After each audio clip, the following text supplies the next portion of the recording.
Olá! Hoje a gente vai mergulhar em uma das histórias mais conhecidas e, com certeza, mais dramáticas de todas, a de Gênesis 6.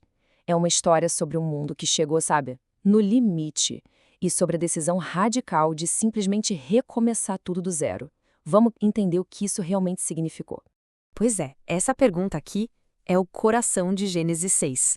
Já parou para pensar nisso? O que acontece quando as coisas saem tanto dos trilhos que parece que não tem mais conserto? É, é bem aí que a nossa história de hoje começa. Então, no começo de tudo, a coisa parecia que ia bem. Sabe, a humanidade estava crescendo, se espalhando pela Terra, tudo correndo como deveria ser. Foi uma era de expansão, um verdadeiro boom.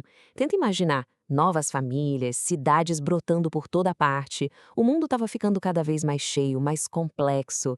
Parecia progresso, né? Tinha tudo para dar certo. Só que é aqui que a história dá uma virada brusca. Aquele crescimento todo, que parecia uma coisa tão boa, começou a mostrar um lado bem sombrio. Alguma coisa estava muito errada, se quebrando por dentro, minando a base de tudo. E olha que interessante essa parte. O problema aqui é profundo. Não era só sobre o que as pessoas faziam, mas sobre o que elas pensavam. O texto diz que a maldade estava no coração, nas intenções. A coisa estava tipo podre na raiz, entende? Então, o cenário era basicamente esse: um caos total.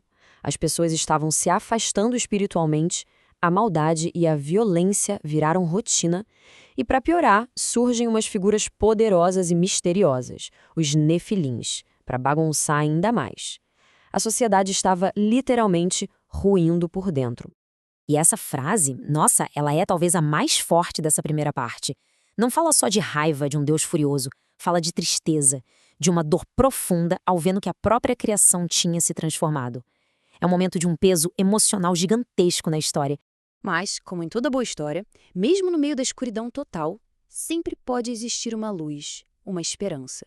E é isso que a gente vai ver agora. Aí fica a pergunta, né? No mundo onde a maldade parecia ser a regra, será que existia alguém que ainda nadava contra a corrente? Alguém que escolhia fazer diferente? A narrativa cria esse suspense por um instante. E a resposta vem com um nome só: Noé. Simples assim, um nome que se destaca no meio da multidão. Ele é apresentado como a resposta, o contraponto para tudo aquilo que a gente viu até agora. E o que ele tinha de tão especial?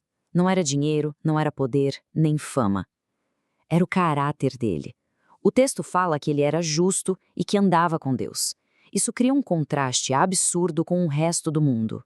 Imagina só, um homem íntegro numa era de corrupção total. E ele não estava sozinho nessa. A família dele, seus 3 filhos, Sem, Came e Jafé, também entram na história. Esse pequeno grupo familiar se torna basicamente o núcleo da esperança para o futuro da humanidade. Ok, então a gente já tem o problema e já tem o nosso protagonista. Agora a história avança para a solução. E olha, para um problema radical, a solução também tinha que ser. E que solução? E aqui a gente vê que a decisão tinha 2 lados.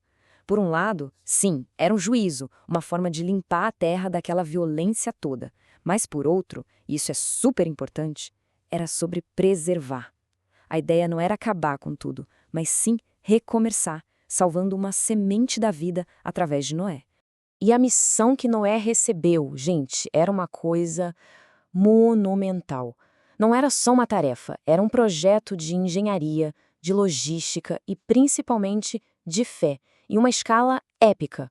Construir um barco enorme, prepará-lo para uma catástrofe sem precedentes e ainda organizar o resgate da sua família e de todo o reino animal.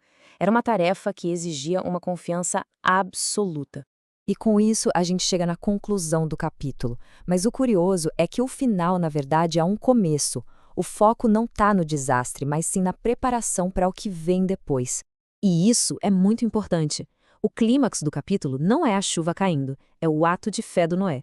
No momento em que ele pega as ferramentas e começa a construir, a ação dele se torna um verdadeiro ponto de virada, o primeiro passo em direção a um mundo renovado. Então, no fim das contas, o que Gênesis 6 deixa pra gente? 3 temas bem poderosos. A obediência, mostrando como a atitude de uma pessoa pode ter um impacto gigantesco. A esperança, que pode florescer mesmo nas piores circunstâncias. E, claro, a ideia de um novo começo. E essa é a grande mensagem que fica, né? A história de Noé serve como um lembrete de que, mesmo no meio do caos e da desilusão, a integridade e a fé não passam despercebidas. Há sempre um valor imenso em se manter firme naquilo que é certo. E a gente termina com essa reflexão. A história de Noé nos desafia a pensar no poder de um único ato de confiança.